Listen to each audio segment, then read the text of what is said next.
Ahora yo les voy a exponer sobre el capítulo 3 del libro, el cual se denomina Hacia una concepción intercultural de los derechos humanos. Y primero que nada los voy a poner un poco en contexto para que sepan identificar algunos conceptos que son importantes para la comprensión de este mismo texto.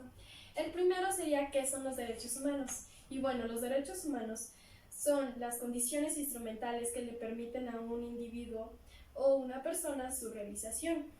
Estas condiciones incluyen aquellas libertades, facultades o reivindicaciones de reclamar un bien primario o un bien básico. La segunda definición que vamos a tratar va a ser política progresista. Entonces, ¿qué es una política progresista? El progresismo es una tendencia política como tal, donde se definen las ideas orientadas hacia el desarrollo de un estado de bienestar, donde se defienden los derechos civiles y la redistribución de la riqueza. Entonces, ¿qué serían los derechos civiles? Y bueno, son los derechos que protegen las libertades individuales de su quebrantamiento ilegal. Entonces, estos garantizan la capacidad para la participación política, la cual es muy importante en un estado hablando en el sentido político.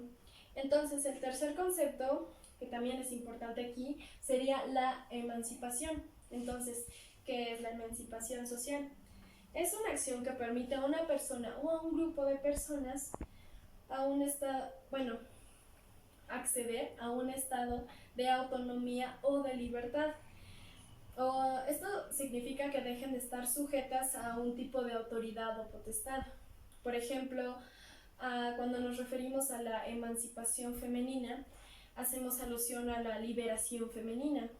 Esto quiere decir que muchas veces la mujer ha estado reprimida a lo largo de los años y llega un punto en donde ya no requiere de la ayuda del Estado o de un poder superior que le haga reconocer estos derechos, sino que como tal la persona misma decide hacerse justicia libremente, sin apoyo de nadie. Bueno, ahora nos vamos a poner un poco en contexto para ahora sí explicar lo que sería un poco más a profundidad la lectura. Entonces, hace aproximadamente unos 20 años, los derechos humanos se consideraban como el lenguaje de la política progresista. Entonces, después de la Segunda Guerra Mundial, los derechos humanos constituyeron una parte parcela muy importante en la política de la Guerra Fría. Entonces estos serán considerados más que nada de izquierda.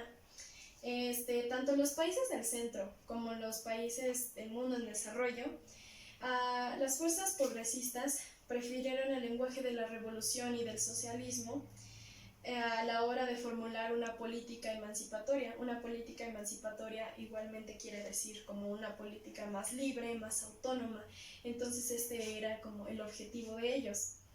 Y con la crisis irreversible de estos proyectos para precisamente la emancipación, estas mismas fuerzas se encuentran en la actualidad teniendo que recurrir a los derechos humanos como una forma de reconstruir el lenguaje de la emancipación.